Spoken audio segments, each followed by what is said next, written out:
Salam sejahtera bagi kita semua. Perkenalkan, nama saya adalah Dr. Suryo Wijoyo, spesialis kedokteran forensik, sarjana hukum, dan magister hukum.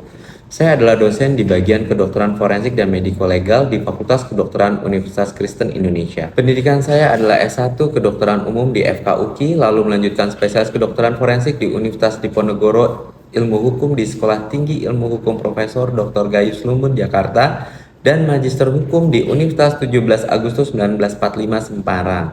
Saat ini sedang menempuh pendidikan S3 Ilmu Hukum di Universitas Borobudur. Pada kesempatan saat ini, saya ingin menyampaikan pernyataan diri dosen dalam Unjuk Kerja Tridharma Perguruan Tinggi atau PDD UKT-PT bidang pengajaran.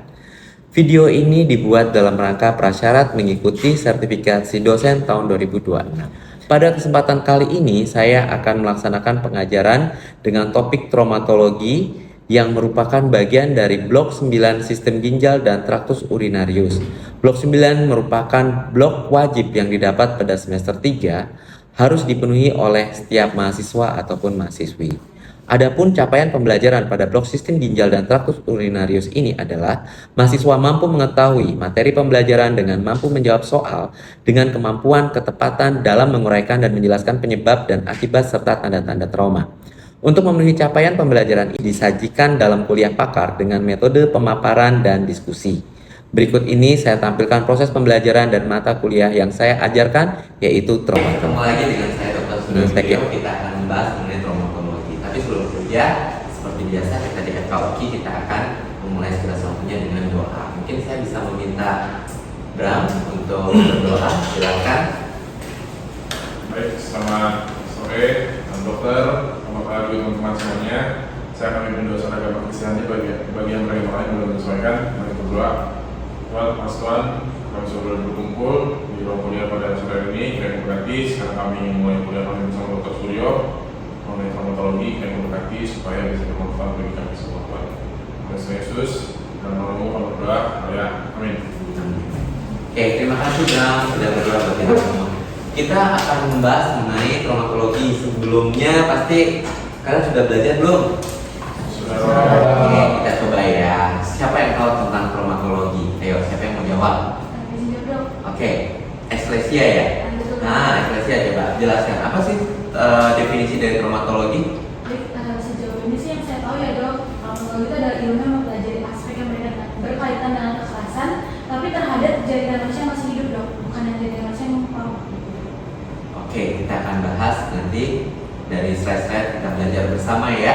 Oke, yuk silakan lanjut. Nah, kita sebagai dokter nanti akan menghadapi berbagai macam pasien, termasuk pasien dengan luka-luka, baik pasien yang masih hidup maupun yang sudah meninggal. Nanti kita harus mendeskripsikannya, kita harus mengetahui, kita memiliki kemampuan untuk mendeskripsi, mendokumentasikan dalam bentuk foto, memahami aspek mediko-legal terkait traumatologi, bahkan kita juga harus dapat menyimpulkan luka ini ya.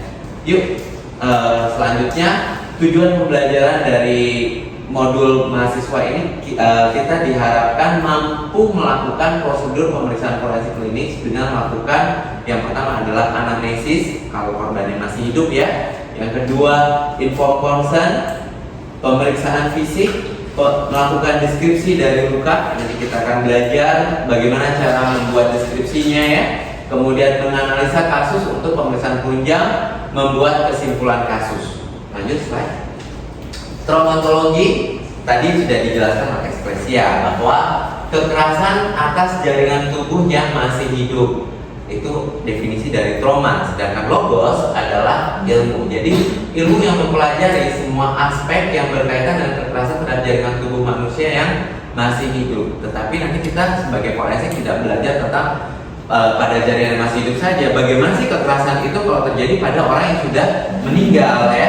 Yuk selanjutnya, manfaat traumatologi dalam kedokteran forensik. Yang pertama, dia menentukan jenis penyebab trauma ya. Yang kedua, waktu terjadinya trauma, apakah sudah sehari, 2 hari, 3 hari ya, atau bahkan sudah dalam proses penyembuhannya sudah sembuh ya, tinggal meninggalkan sikatrik atau bekas luka saja. Kemudian cara melakukannya, apakah ia dibacok, diiris, ditusuk ya. Kemudian akibat dari trauma itu sendiri ya, konteks peristiwa penyebab trauma itu kita bisa mengetahuinya. Jadi forensik bukan berarti kita menduga-duga, kita bicara dengan jenazahnya, tidak. Tetapi setiap tubuh orang dia pasti meninggalkan jejak apa yang dilakukan orang pada tubuhnya ya. Jadi selanjutnya, jenis penyebab trauma ada yang mekanis, kekerasan tumpul maupun kekerasan tajam.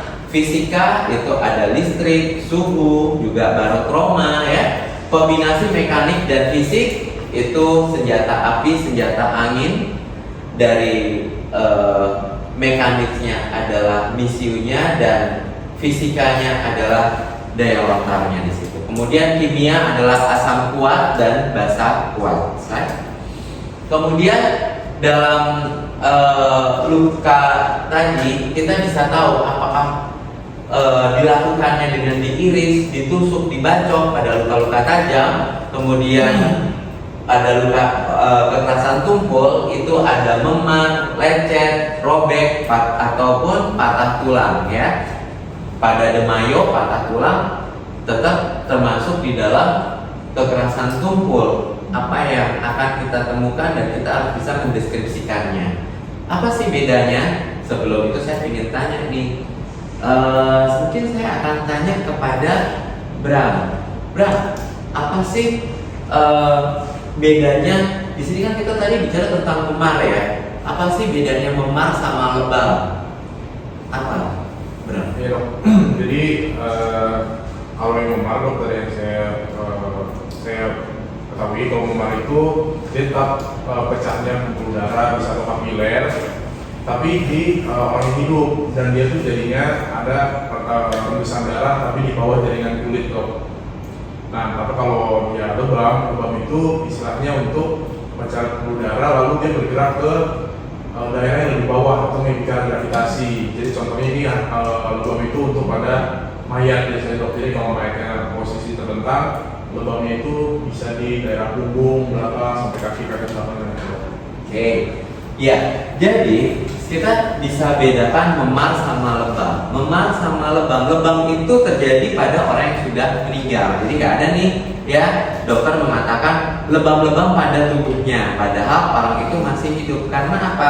Lebam itu adalah tadi yang sudah Bram jelaskan, resapan darah ya. Darahnya meresap ke area yang paling rendah pada tubuh. Kenapa? Karena tubuh kita, jantung kita sudah tidak mengalirkan darah ke seluruh tubuh. Sedangkan memar dia terjadi pada orang yang masih hidup karena adanya kekerasan, ada trauma tadi. Yuk kita lihat bedanya apa. Yuk selanjutnya, lokasinya pada lebam dia akan ada pada tubuh bagian terendah. Kenapa? Pada orang meninggal jantungnya sudah tidak memompa darah. Karena dia tidak memompa darah, maka dia darah akan meresap pada bagian rendah dari tubuh ya, dia akan rendah situ. Sedangkan kalau memar, dia bisa terjadi di mana saja tergantung lokasi di mana trauma itu terjadi, pemukulan itu terjadi. Sedangkan pembekakan pada memar ya, karena itu terjadi pada tubuh yang masih hidup, dia akan meninggalkan tanda intravitalitas dari jaringannya. Sedangkan pada lebam, pembekakan tentu tidak ada, dia hanya darah yang mengalir ke daerah yang paling rendah. Kalau ditekan pada memar, dia bisa hilang, bisa tidak. Sedangkan kalau lebam ketika ditekan, dia dikatakan dapat memucat. Kenapa? Tergantung dari waktu kematian. Nanti kita akan bahas itu di tanatologi. Kalau waktu kematiannya sudah melewati dari 8 sampai 12 jam, biasanya kan sudah menetap lebam mayatnya, sehingga ditekan dia tidak hilang. Bagaimana cara kita mengetahui dia bisa hilang atau tidak? Ya, dengan cara kita mengiris. Kita iris yang tadi kita curigai, memar atau lebam tadi, kita siram air. Apabila kita siram air dia akan hilang, maka dia adalah lebam. Tapi ketika kita siram air dia tetap, berarti dia memar ya. Kemudian kalau kita mau lebih pastinya lagi, kita lakukan mikroskopik terhadap jaringannya. Yuk lanjut. Nah, tanda gravitabilitas luka tersebut terhadap jaringan ada retraksi jaringan, reaksi vaskular ya. Pada trauma panas atau suhu panas maka ada eritem, ada bulah, ada vesikel. Trauma benda keras dan tumpul ada kontusi ataupun ada memar ya. Sedangkan terhadap organ dalam bisa terjadi perdarahan hebat, emboli udara, emboli lemak, pneumotora, emfisema pada kulit ataupun krepitasi pada kulit. Lanjut.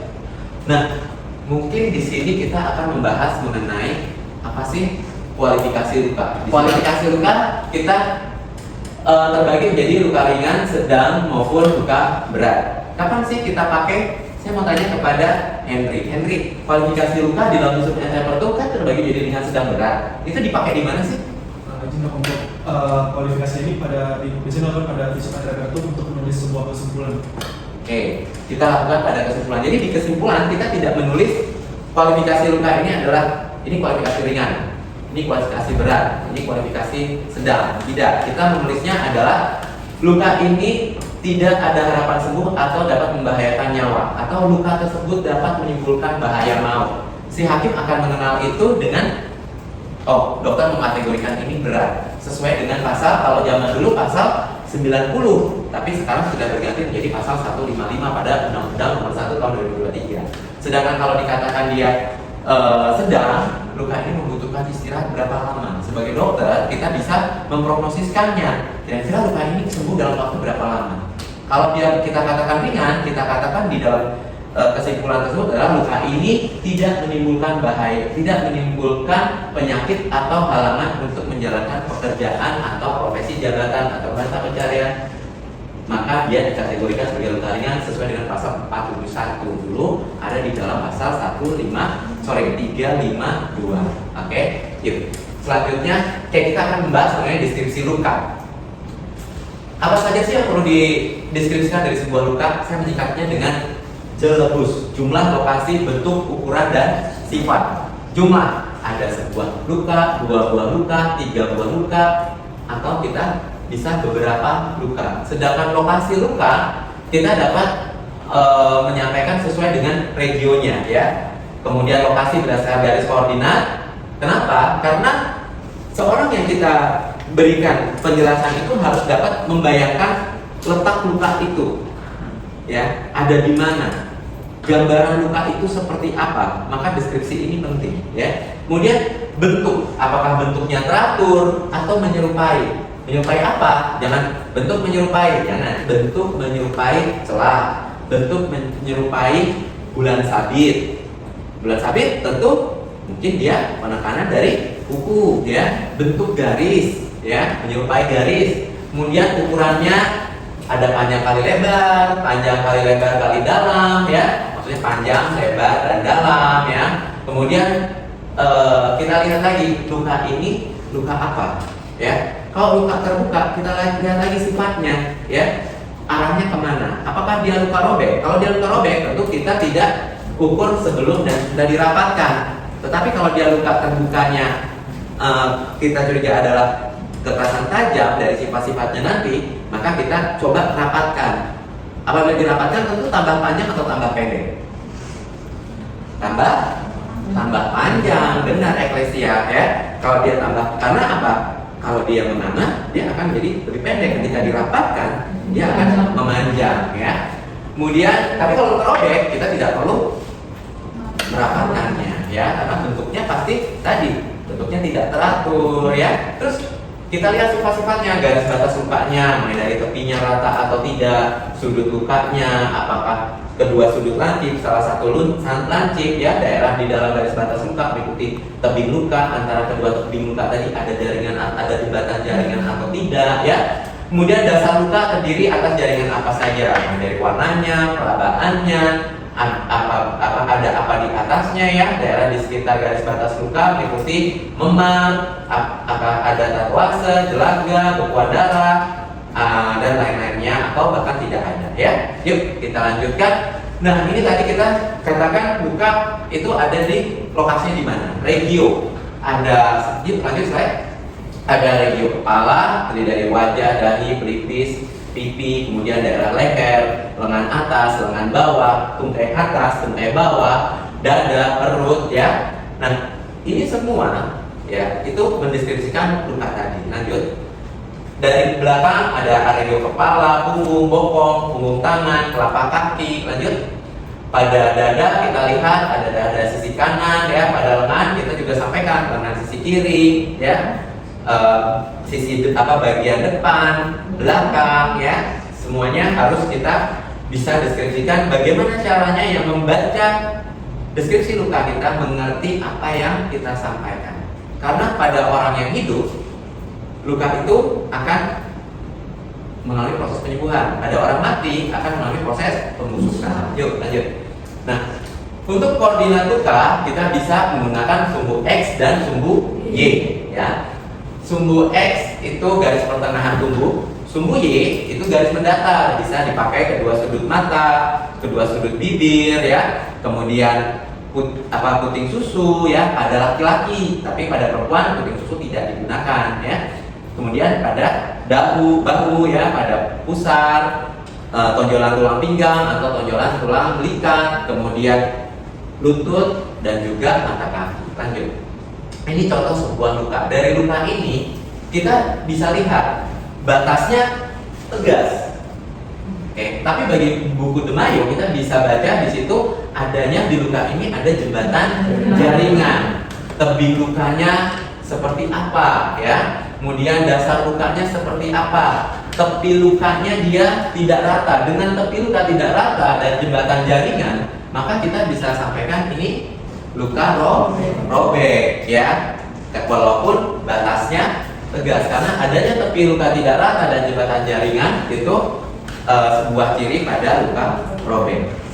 Kemudian tadi ya, jumlah lokasi bentuk ukuran sifat kita ukur panjang dan lebarnya juga kedalaman. Kita lanjutkan pemeriksaan pada korban. Di sini saya menggunakan peraga yaitu orang percobaan ya. Dan juga saya menggunakan stiker luka. Di sini kita akan belajar bagaimana mendeskripsikan luka. Oke. Kita lihat sama-sama di area wajah ya.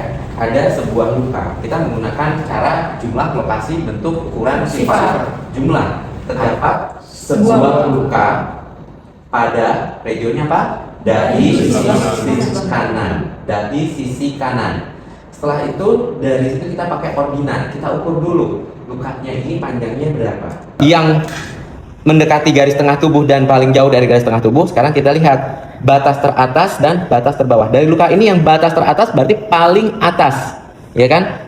Batas terbawah berarti yang paling bawah. Di sini berarti batas teratasnya adalah tetap pakai dua ordinat. 4 cm sebelah kanan garis tengah tubuh dan 5,5 cm di atas garis mendatar yang melewati kedua sudut mata. Batas terbawah 4 cm sebelah kanan garis tengah tubuh dan 4 atau 3,5 cm di atas garis mendatar yang melewati kedua sudut mata ya. Antara jaringan yang masih bagus dengan jaringan yang terluka ya. Kemudian kita lihat warnanya merah kecoklatan. Sekitar luka kita lihat tampak memar warna merah kebiruan ya. Ada yang mau bertanya nggak dari kalian? Izin dok, saya izin bertanya. Jadi kapan kita menggunakan patokan titik pusat? Kapan kita gunakan titik pusat? Ya, kalau kurang dari 3 cm kita pakai titik pusat. Ya. Kita tadi sudah belajar pada area wajah. Sekarang kita belajar pada ekstremitas. Oke. Dari gambaran luka ini sebagai seorang forensik kita harus bisa tadi mengerti jenis-jenis luka, ya kan? Ini berarti jenis lukanya luka apa? Kekerasan benda tajam. Oke. Kekerasan benda tajam kalau kalian lihat bendanya. Tapi kalau kalian tidak lihat bendanya, jangan katakan benda tajam. Karena yang kita lihat adalah gambarannya adalah kekerasan tajam. Jadi terdapat sebuah luka terbuka. Pada kesimpulannya, kalian mau bilang itu luka tusuk, luka iris, luka bacok, itu tergantung keilmuan kita, ya kan? Tanpa kita melihat, kita tidak bisa mengatakan benda kekerasannya kekerasan tajam. Dari mana? Siapa yang bisa jawab? Karena salah satu ujung lukanya itu ada yang lancip itu dok, jadi menandakan dia terkena sesuatu yang tajam mungkin dok. Satu lagi tapi cenderung tumpul sih dok. Oke, ini ujung yang pertama lancip, ujung pertama kedua tumpul. Tetapi kita lihat batasnya tidak tegas, tepinya tidak rata, ya kan? Terdapat, kalau kita lihat seperti ada gambaran jembatan jaringan. Berarti kalau lihat dari gambaran sifat lukanya, dia termasuk luka robek, ya kan? Seperti itu. Tapi coba kita lihat lebih jelas lagi, ya. Kalau misalnya kita lihat tepinya rata, ya kan? Batasnya tegas, ya kan? Tebing lukanya juga tegas dan rata, tidak terdapat jembatan jaringan. Maka kita melihat luka ini sifatnya luka kekerasan tajam. Bisa saja ini luka sayat atau luka iris. Jadi kita membedakan lukanya dari sifat-sifatnya. Nah, kalau luka seperti ini, berarti kita mengukurnya bagaimana? Kita deskripsikannya bagaimana? Ya, kita lihat dari terdapat terus lagi, sistematis lagi. Jumlah terdapat sebuah luka terbuka pada lengan bawah kanan, sisi depan, ya. Dengan batas teratas, tetap, ya, kita ukur dulu. Oh, 5 cm. Berarti batas teratas berapa cm dari lipat siku? Batas teratas 7 cm di bawah lipat siku, dan batas terbawah 12 cm di bawah lipat siku, ya kan? Bentuk menyerupai garis atau bentuk celah, ya. Ini kita lihat, ya, dia seperti celah menganga, ya.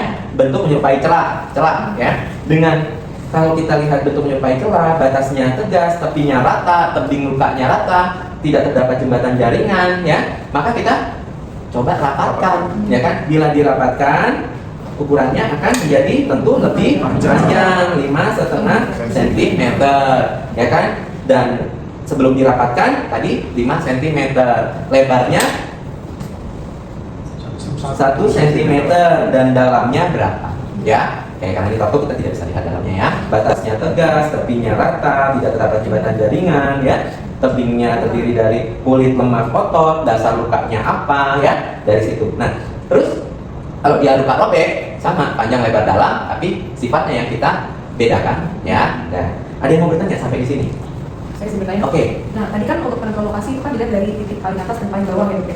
Kenapa nggak pakai titik sumbu X, Dok, ya? Oh, tidak pakai garis tengah dulu. Baik. Sebenarnya gini, Lady. Bagus pertanyaan Lady, ya. Ini kan kalau dia di sini, dia mungkin jaraknya kalau kita lihat berapa nih? 30 cm. Nah, tapi dia kan karena anggota gerak, dia bisa menjauh. Di sini pasti dia akan berubah, tidak 30 cm. Jadi kalau pada anggota gerak, dia batas teratas dan batas terbawah. Yang mau bertanya lagi sampai di sini? Kalau itu kan menggunakan lipatan siku, ya. Kalau menggunakan dua lokasi seperti lipatan siku sama pergerak, apakah bisa? Oke, tentu akan berbeda. Lengannya orang percobaan ini dengan lengannya Mada, coba pinjam tangannya Mada, tentu akan berbeda. Bagi orang percobaan, ya, ini adalah 6,5 cm batas teratas. Batas terbawahnya berapa? 14 cm. Coba kalau di tangannya si Mada, 4 cm seberapa? Sini. Sedangkan berapa? Berapa tadi? 14 cm-nya udah melewati, nggak ada lukanya jadinya. Oke, ya kan? Kita lagi pada luka di anggota gerak atas kiri, bagian luar. Sebelum kita mulai, saya ingin kalian coba, ada yang mau bertanya nggak? Ini lukanya akan agak berbeda nih. Dok, izin bertanya. Iya. Kan lukanya ada banyak, ya, Dok. Untuk mendeskripsikan luka yang di garis satu itu gimana, ya, Dok? Oke, wah bagus nih pertanyaan Mira nih, ya. Dia nangkap apa yang saya maksud. Ada yang bisa ngejelasin nggak dari kalian? Izin, Dok. Ya, Kiki gimana? Jadi kalau misalnya lukanya lebih dari 3, bisa disebutkan terdapat beberapa luka. Nah, yang dikatakan Kiki, hajar semua ya kalian, ya. Oke. Nah, kalau lukanya lebih dari 3, berarti kita gunakan terdapat beberapa buah luka. Tapi itu hanya berlaku untuk lecet dan memar.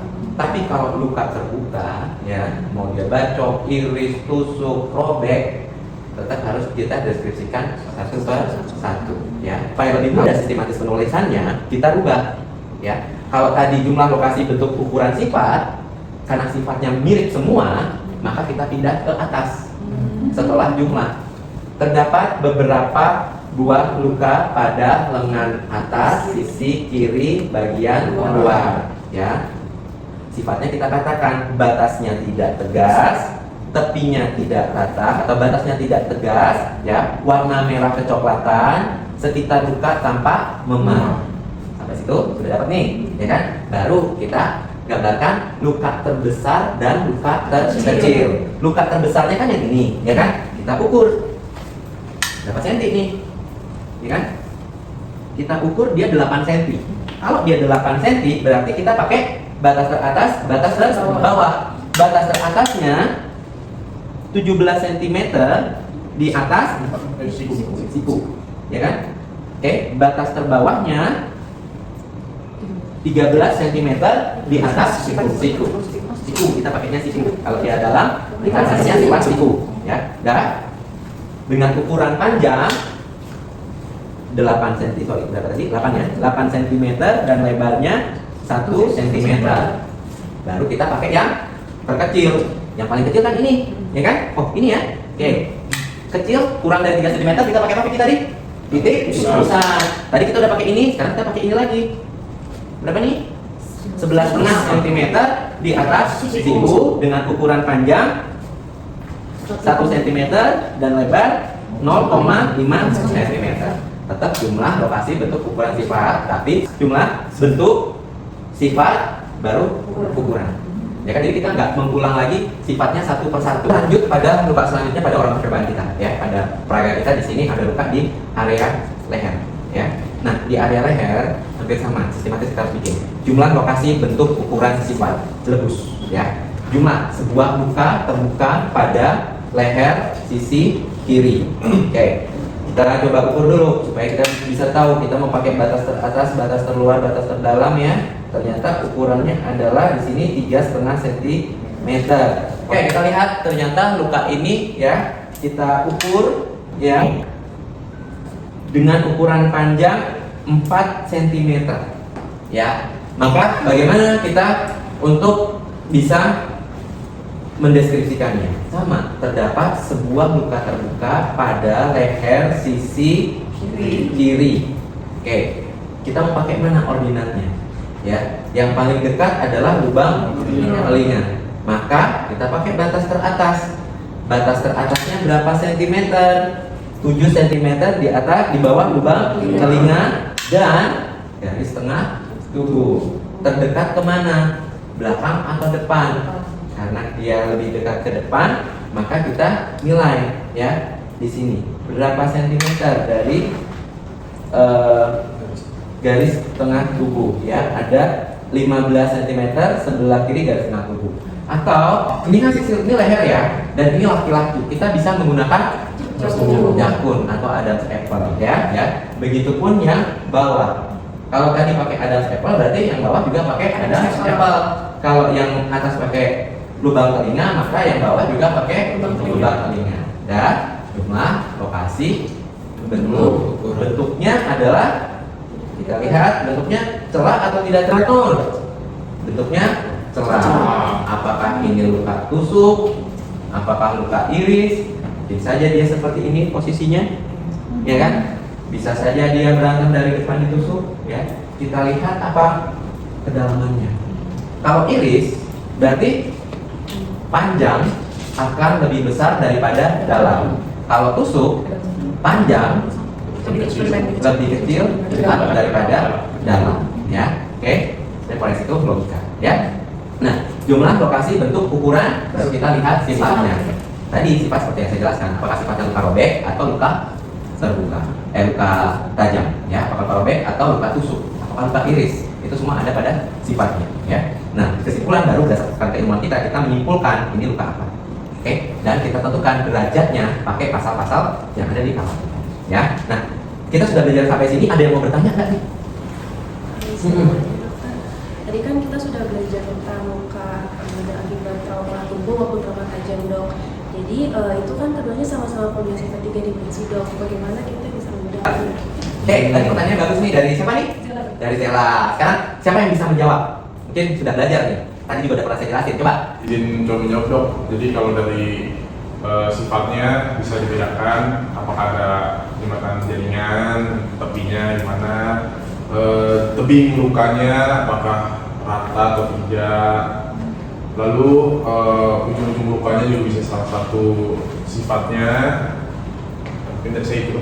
Ya, benar yang dikatakan Bram, ya. Mungkin kita lihat, wah, batasnya tegas, tapi ada jembatan jaringan, tepinya tidak rata, maka kita bisa katakan itu sebagai luka tumpul, kekerasan tumpul. Demikian yang sudah kita pelajari dari traumatologi. Ada yang mau bertanya lagi sebelum kita tutup kuliah kita? Sudah ya, sudah jelas ya semua ya? Oke.